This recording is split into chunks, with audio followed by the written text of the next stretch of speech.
Hello Year 1, so today I'm going to be working on a computer with you, looking at all the different buttons we know and how we can edit the text.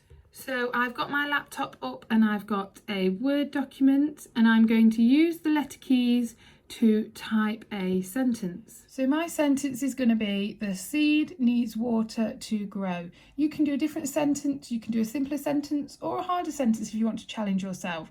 This is just the sentence that I'm going to do. So I'm going to use the letter keys, and we know all of our letters in our alphabet.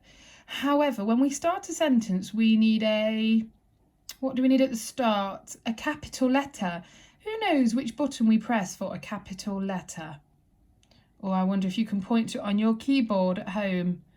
It is this one over here that says caps lock. Caps for capital. So I'm going to press that button, and sometimes your keyboard might have a light to show you it's on, but mine doesn't. And I'm going to press the letter T to start off my sentence. Should we have a look and see? Yes, it's done a capital for me. So now I want to press it again to turn it off, because I don't want my next letter to be a capital. I just want it for the start of my sentence. So I'm going to write the. So space. Well done. That is our space bar when we want to put a finger space in our writing. So I'll start my next word so you can see the space. The seed. Let's have a look if it's done a space for me. Yes, it has. I've got a space. So I'll carry on and write my sentence and I'll show you when I'm done. Okay, so I've written my sentence, but can you spot a mistake that I've made? Yeah, at the end of grow, I put an E instead of a W and E instead of a W. So we need to change that. What key do we use to get rid of a letter if we've made a mistake, to take one away, to do a backspace? Well done, it's this one up here and the arrow is going backwards. And that, if I press it, takes one away. Brilliant. So now I need to press the W. Brilliant. Well done. Now I just want to talk to you about something else on the keyboard that we can use apart from letters. Can you see something else? That's right, our numbers and zeros at the end, which is a bit different to how we normally write our numbers. But these are our numbers on our keyboard. So if I wanted to make the number 10, I could press the 1 and the 0. Should we have a look, see if I've got a number 10? Well done. So it's not in the right part of my sentence, but if I wanted to take it away, I can use the backspace and I could put my 10 seeds, or I have 10 seeds that need water to grow. So if you ever need to put a number in your sentence, you can. Let's have a look at the next part that we're going to do. Right, now I've written my sentence, we're going to have a look at this bit at the top on Word, and this is called your toolbar. It's got lots of tools for you to change your writing. Now I know we think a tool means a hammer or something used to fix something, but these all help us to fix our writing to look how we want it to look like.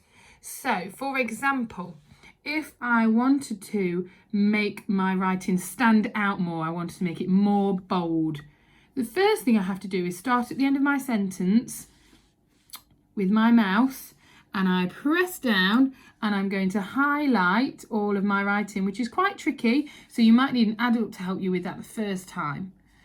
But then I'm going to make it bold. Which one do you think around here where my mouse is, look? Around here, which one do you think is bold?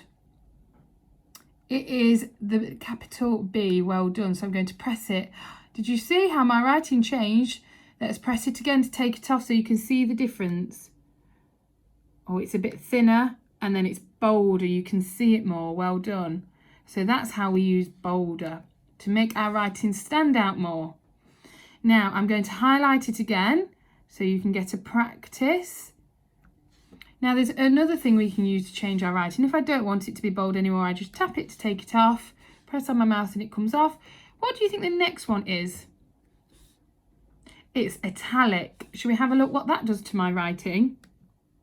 Oh, it makes it look italic. So it almost looks like my handwriting is maybe a bit better if we're writing in the flow of writing. Should we see what my writing looks like if I do bold and italic? Wow, oh, that looks good. I like that. So I could maybe take the italic off now if I don't want it, or put it back on, or take the bold off.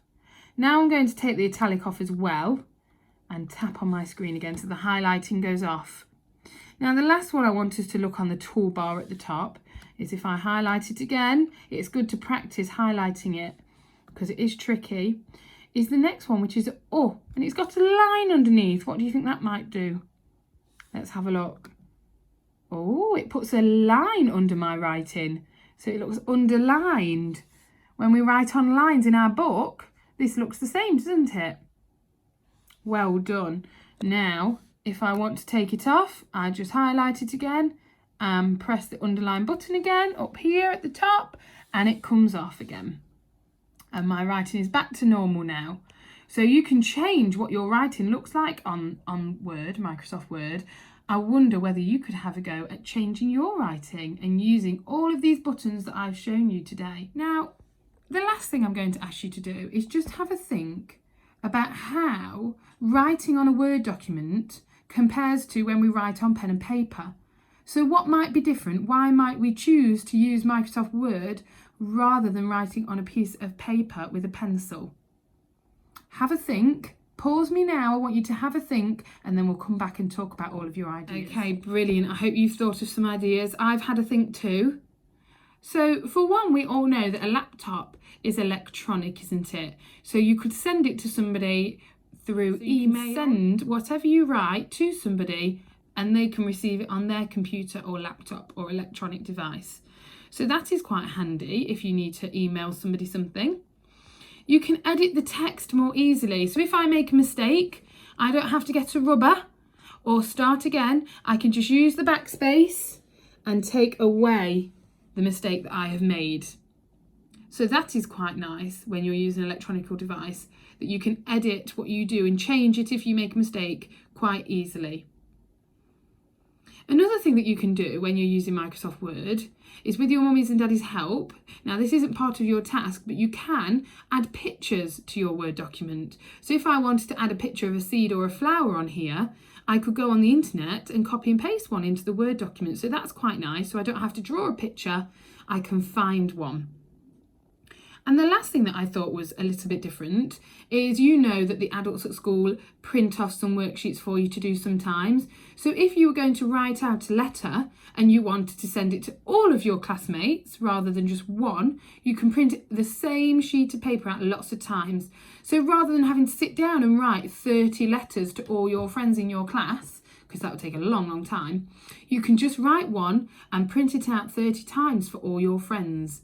So Word documents, Microsoft Word, is very good for lots of different things. I wonder if you thought of any different ideas of why sometimes it's better to do it on electronic and sometimes it's better to do it on pen and paper, and how they compare, how they are different, and maybe you can think of some ways that they are the same as well. So you ones, I really hope you've enjoyed changing your text along with me. I hope you've had a go at all the effects I used. Which one did you like the best? Did you like bold, italic, or did you like underlining your text? I would love to know which one was your favourite and see all of your beautiful sentences and which effect you have used. Now, there is an extra challenge if you want to have a go, and that is to explain the effects that bold, italic and underlining have on your text. What do they do to it? How do they change it? So that is your extra challenge. If you want to challenge yourself, I hope you've had fun and changed your text on your computer.